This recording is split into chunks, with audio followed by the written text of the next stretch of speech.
Welcome to Love Uncensored. My name is Ammar. And I'm Terrin, Ammar. And thank you so much for joining us. Today's episode may be a little bit controversial. I wrote this statement down and I want to read it. And this will be the framework and the foundation of what this is.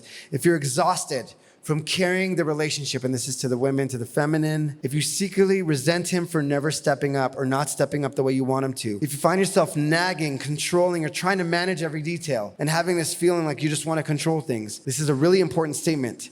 He would not be intimate with his mother, so don't act like his mother if you want intimacy. And there's two parts to this, right? You have the women that don't feel safe and, really want to control things because the feminine needs certainty. And also, of course, his side where he's maybe not stepping up and not stepping to the plate. But here, by the end of this episode, you're going to understand why this dynamic happens, how it destroys your polarity, and how to fix it so you both get actually what you crave, which is intimacy, safety, and you're able to step into real polarity. Mm-hmm. What are your thoughts on that? Well, this is probably one of the most common things that we see in relationship with couples, especially. So women, first off, we are natural caretakers, right? The feminine and the mother archetype is that natural caretaker. And so I teach the 7 feminine archetypes, and there's a love-based form and a fear-based form. And in the fear-based form, the fear-based mother, she tends to step into more of that controlling role, that controlling mother, controlling parent. You can think of her as she sees the toddler about to go down the stairs, and so she picks up the toddler, puts him down,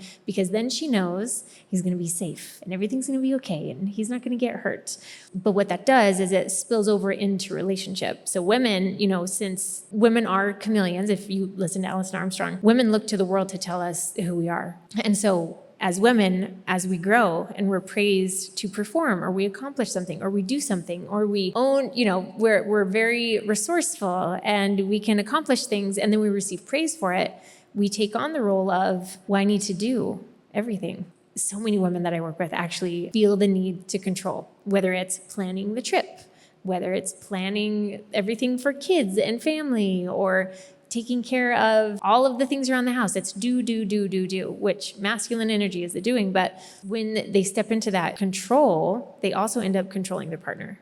Mm-hmm. And the number one need of the masculine is freedom. Yeah. It's so true. And so there's a couple of reasons why women fall into the mother role. One is, for example, and I'll just say this, when I first met Terrin, she was a single mom, had gone through trauma. She had a gun pulled on her. She was a breadwinner. She was taking care of everything. So what did her body do? She had to become the doer, the masculine energy, to provide safety for her family because there was no masculine presence. Even in a relationship, there wasn't masculine presence. When we first met, of course, some people fall into taking care of control, managing everything, doing everything, taking care of all things because life has happened to you and for you in that context. Another one is culture conditioning. Right? Strong and independent women. Yes, you got to be strong. You got to go out and own your own stuff and don't worry about what anybody else does. We've heard a lot of that, right? Mm-hmm. There's so much like boss babe, do all these things. Like you don't need a man, or, you got to hold your own and you got to do this. And they don't really believe in polarity. And sometimes, as Terrin said, you develop this mothering because that's what was modeled to you, right? You were overly criticized. You were overly controlled. You were overly these things. And so that's what was modeled to you. Or you got rewarded when you performed. And so you realize I have to perform and I want to create certainty. And while the masculine craves freedom, the feminine craves certainty. Mm-hmm. And so what ends up happening is you're sitting there trying to control every aspect of it when deep inside you want freedom. And the problem is when women start relationships like this, sometimes when they're in that state, they want to call in someone they can control to create the certainty they want. But about 3 or 4 months later, they lose respect for that person because what they really wanted was someone to take care of them. Yep. So then there's resentment that builds up, and then they keep score, and then they fantasize about like, oh, well, what happens if I can't not lead? Because if I don't lead, is he going to step up? But now your relationship dynamics are there's flipped. No attraction or anything. There's no attraction. Now you become, roommates with a paper that says you're married or you're in a relationship, or it just feels comfortable. Whereas what the feminine really desires is to be seen, to be heard, and to be safe, and to feel free and liberated.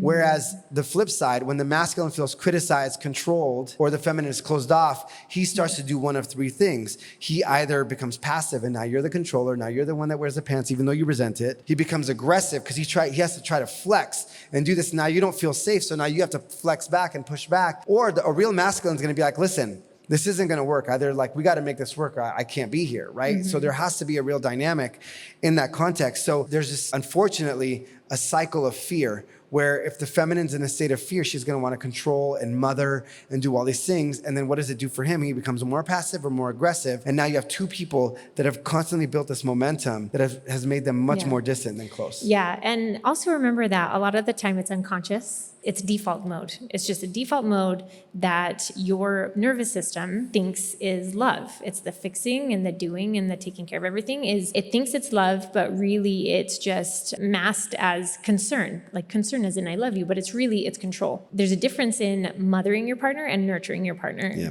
Which we'll get to that in just a second. But remembering that a lot of the time, and this is more so for men to understand your partner better, that when you see her in this state, it really can be an unconscious thing. Because when the feminine doesn't trust the masculine to lead, her nervous system takes over. Her nervous system steps in to say, oh, well, to create love, I need to create certainty because I don't feel safe in some way. Henry is great at noticing when I must not be feeling safe, even before I will recognize it sometimes. He just has the awareness of it because I can get more into the doer mode, feeling like, oh, I have to take care of all these things and I have to hold my own and no, I can't rely on anybody else.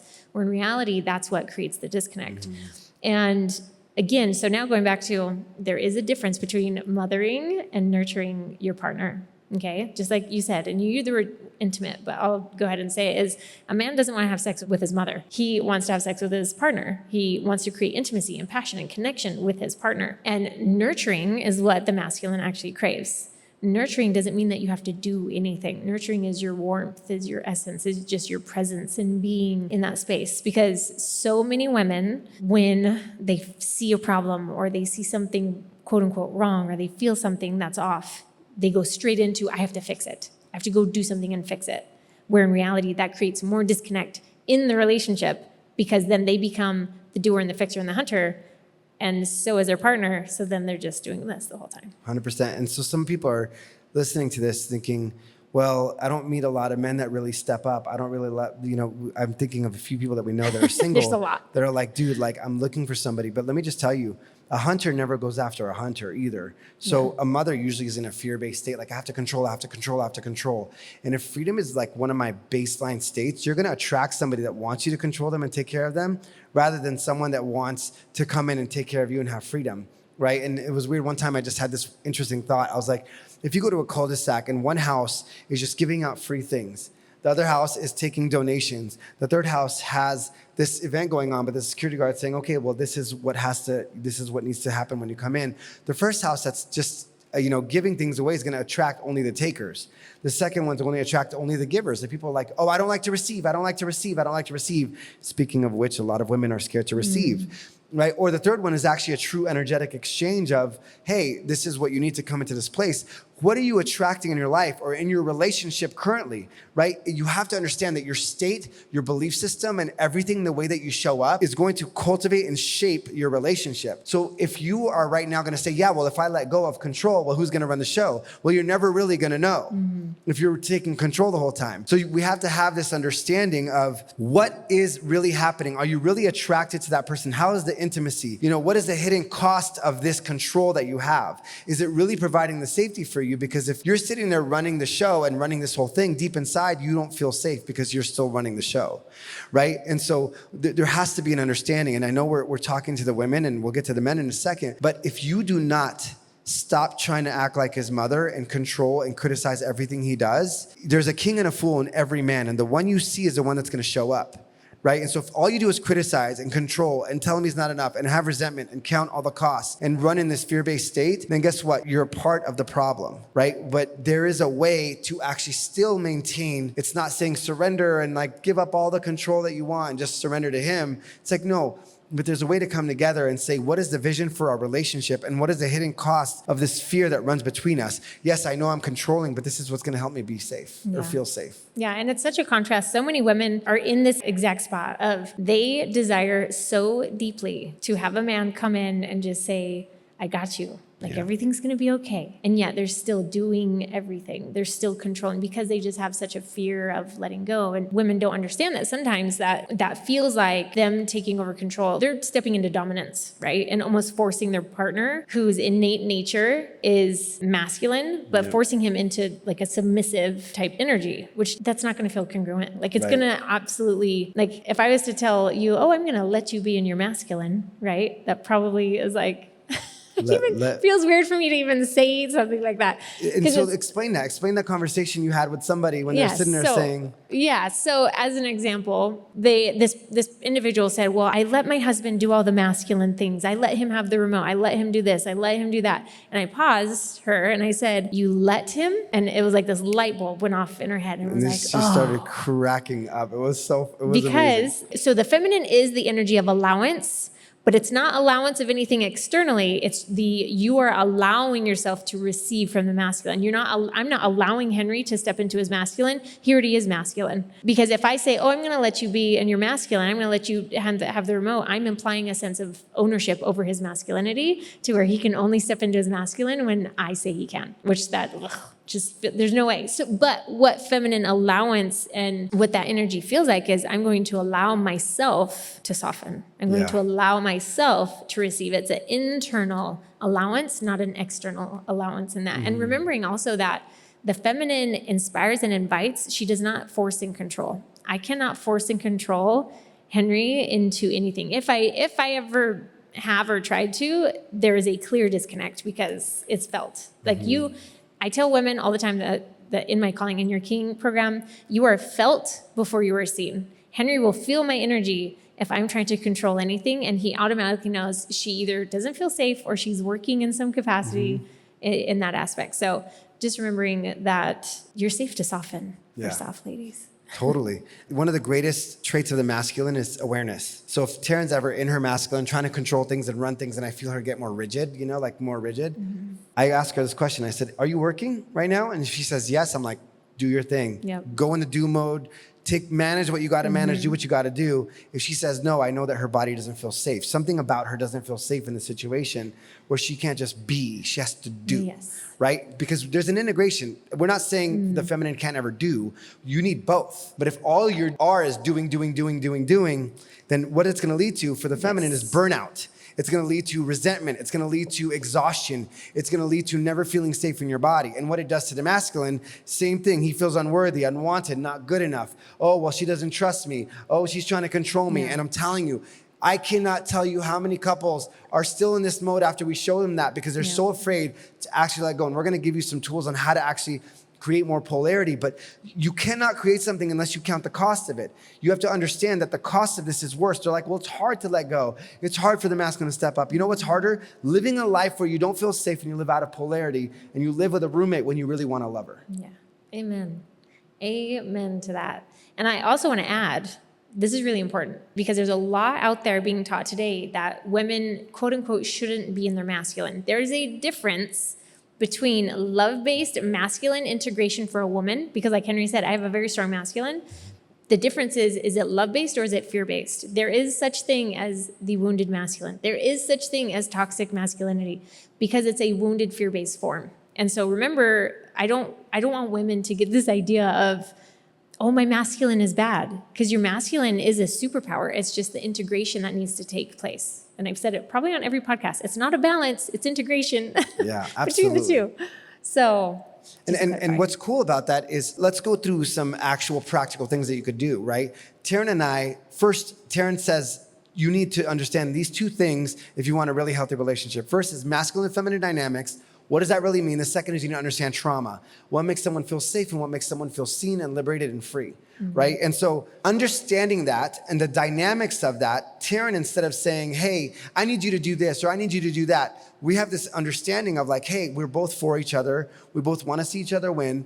And one thing that Terrin will say to me is she'll say one of two things, and I know what she's doing every time. She'll goes, hey, Henry, I just want to invite you to think of this. It's an invitation.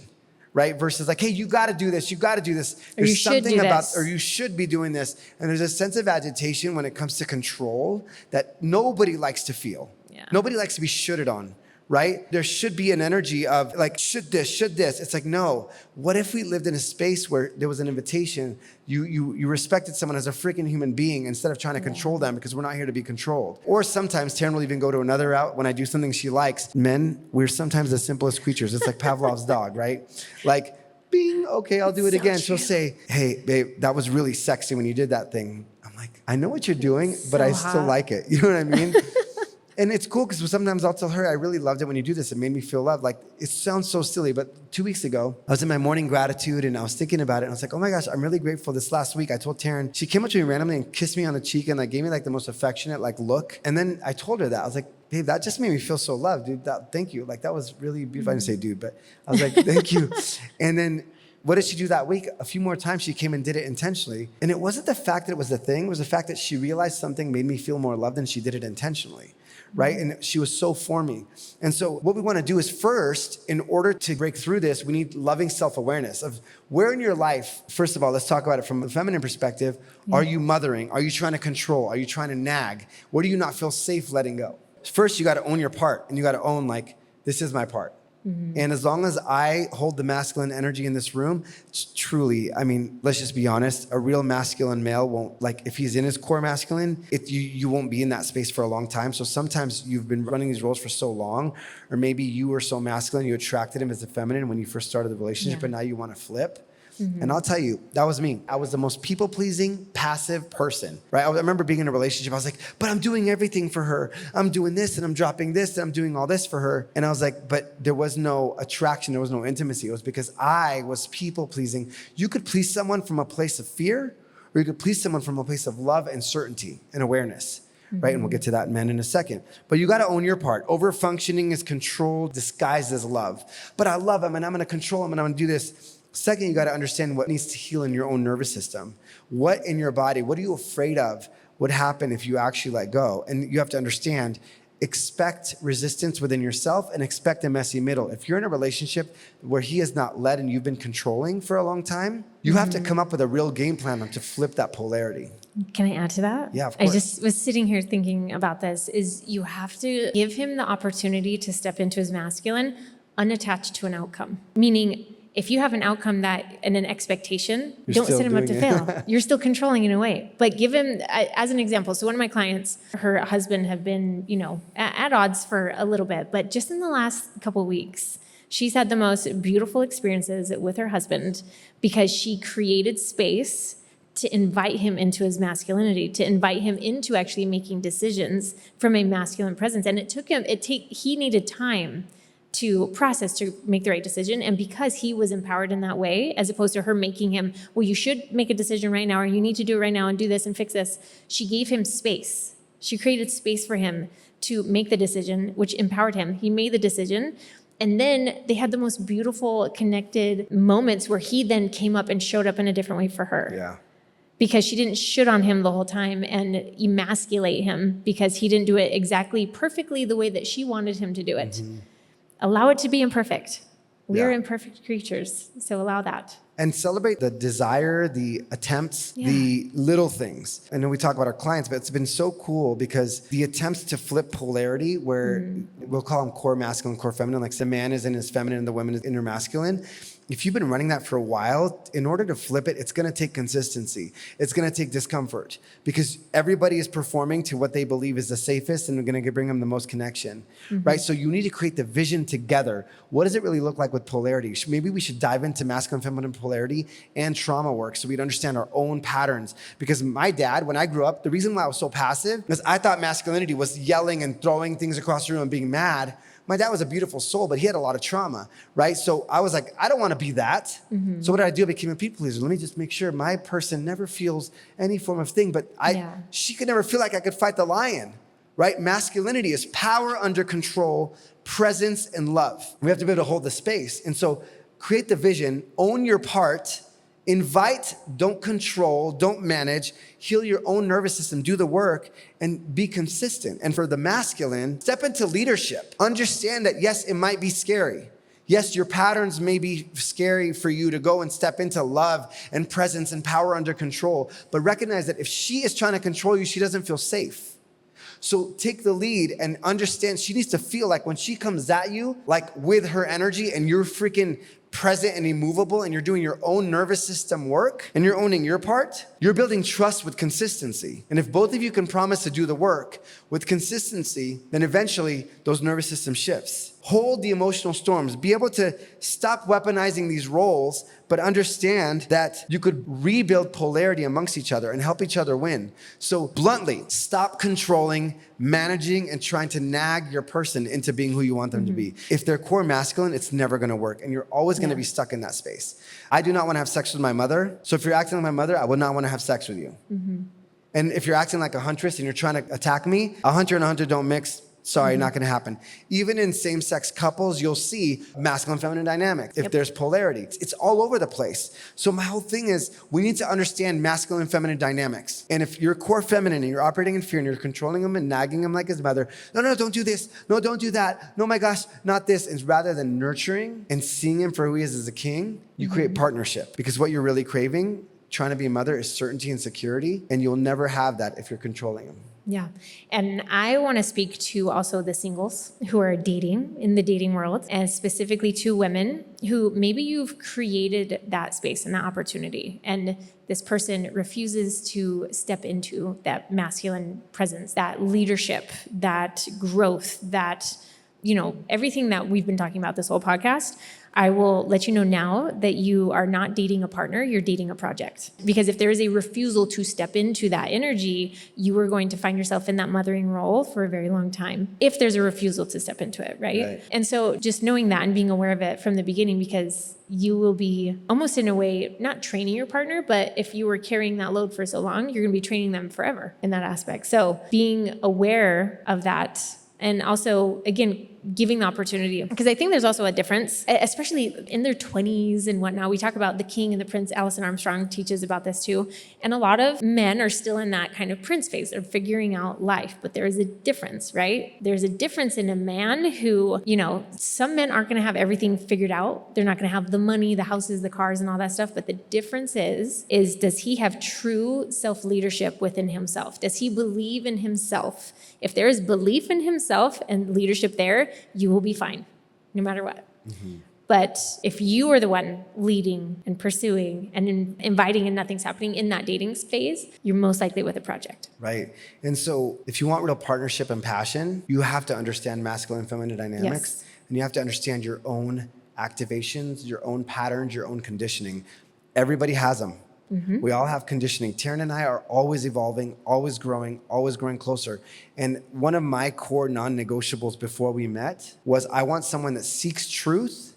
Because if they seek truth genuinely and I seek truth genuinely, and we're willing to look for the love-based aspect of all situations, there's no limit to who we could become. So it doesn't matter where you are. Some people listening are like, oh my gosh, I'm the total masculine, I'm controlling, I'm this, I'm that. It's like, great. Everything is a message. Your fears are messengers. Your control, your behaviors are messengers. Your limitations, your patterns, your conditioning, it's all in your body. But deep inside, there's something in you that wants to be free. And so let's move from control, nagging, mother, or, non-polarized relationships to true, loving, powerful relationships. I describe it like gripping. If it's a gripping relationship.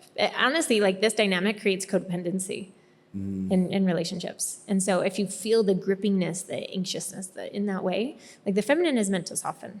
Yeah. She needs to be able to soften in that way. There's no blame on one side. It's self-responsibility and leadership in this dynamic. And so recognizing also that if you feel the need to control somebody else, it's because there's something inside of you that doesn't feel safe. So you really need to pay attention, because you don't want to live your life in survival. You want to live your life liberated and in creation. Because if you're in a fear-based state consistently, that's not a way to live. So this is a really important episode to where if you feel like you're in that space, you got to take action and do this work to understand your own nervous system, your own situation, and be lovingly honest about it. So where in your life are you controlling out of fear? And where does that stem from? Is it in your relationship? Is it because of your past? Is it both? Is it all the dynamics? Then what does polarity really mean? What does real masculinity and real femininity mean? What is the trauma work that I need to do? Or let's just call it the inner work that we need to do, because trauma could be a big word. We're like, I don't ever have big trauma. It's like, it could be anything. It could be the relationship that your parents modeled. It could be something that was modeled for you. I'll tell you, 3 weeks before I met Terrin, I had a breakthrough where I realized I was running the best and the worst of my parents' relationship. And when we first went on our first date, I had this amazing breakthrough about 3 weeks before. But what did I tell you on our first date? If we would have met 2 months earlier, you would have ruined it. Yep, because I was running patterns. I was trying to solve my parents' relationship through every relationship I was in. And I realized that's not what I wanted in my life. I had to understand what real polarized dynamic is. So what would really happen if you stepped into king and queen energy? What does that really look like? So you got to paint the picture of what you really want, and you got to see what you're really running. Like, we need both, and then you find the journey to get there. So we just make an invitation to anybody that's in this state of fear, trying to control. This is not a you're a bad person thing. This is a you're just scared. Yeah. And your body's scared, and you've been running this for a long time. You're probably tired. You probably feel overwhelmed. You probably feel a little bit resentful. You're probably wondering why people aren't taking care of you. You wish someone would pour into you as much as you pour into them. And you just want to be free. You want someone to take care of you. You want to just be in your feminine, but your body doesn't feel safe enough because maybe your partner's not there, or maybe you haven't called in the right person. But the only person you can control is you. So where in your life are you running fear? How can you do the work yourself so you could be free and call in the partner that you really want? Amen. I don't even know if I have anything to add to that, because it's just, I would just say, give yourself grace and compassion too. It's like, don't beat yourself up if you're listening to this podcast and you're like, that's so mean, I'm so controlling, and no wonder my partner's this way. It's give yourself compassion, because we've all been there. We've all done it. We have been there. I was really passive. I was probably the least feeling like I thought I was serving, but I was fear-based. Uber, She was taking care of business. She was in her masculine. Like, we started on opposite polar, sides, but we understood the dynamics. So we want you to know there's hope, have faith, do the work, and you will be set free. So if you've listened to this point, there's something inside you that knows it's possible. Otherwise, you would have stopped this episode a long time ago, right? So we want you to know that it's possible. We want you to know that it's not only possible, but there's so much beauty on the other side of this. So as you do the work, as you continue on this journey with us, just know that your love that you desire will be so beautiful and so rich. And it may take time. It will be uncomfortable on the journey there, but I promise you, it's more uncomfortable to stay where you are. So do the work, continue on this journey. We're so grateful that you're here with us. That's right. So until next time, thank you so much. So share this with anybody you know. Don't share it with your person and be like, you're controlling. You need to listen to this episode. It doesn't work that way. You want to invite them and say, hey, I think for both of us, I would love a great relationship. So let's do this. Or if you think your friend's controlling, you could just send it and be like, hey, sister, you're controlling in this, or whatever you feel. But share this episode. Thank you so much for listening. And until next time. Thanks so much. See ya.